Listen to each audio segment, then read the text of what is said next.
How to send money from GCash to coins.ph. By the way guys, kung bago ka lang sa channel na to at gusto mo pa ng mga tutorial videos na kagaya nito, hit like and subscribe button. Gusto mo bang magkalaman ang coins.ph mo dahil gusto mong gamitin ang iyong digital wallet na mag-buy and sell ng digital currency kagaya ng Bitcoin, Bitcoin Cash, XRP, and many more. At gusto mo rin ma-access ang iba pang services sa coins.ph. Okay? Kung paano tayo makipag-cash in sa coins.ph gamit ang GCash. First step is open your GCash application on your mobile device and log into your account. Then select transfer icon at pumili ka if transfer locally or internationally. So dahil ang coins.ph ay local Philippine e-wallet, so select local.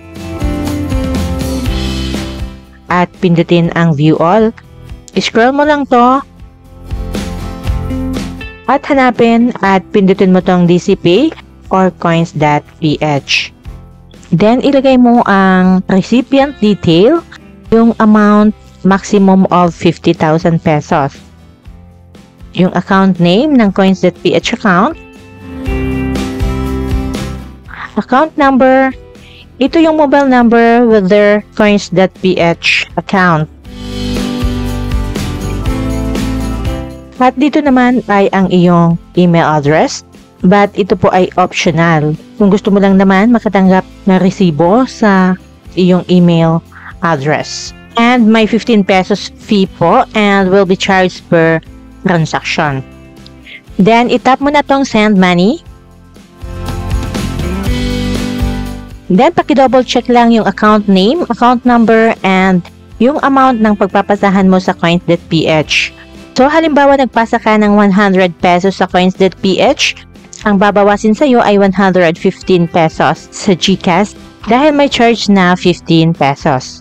At kung sure ka na, ay itap mo na tong box to confirm at pindutin mo tong pay 115 pesos.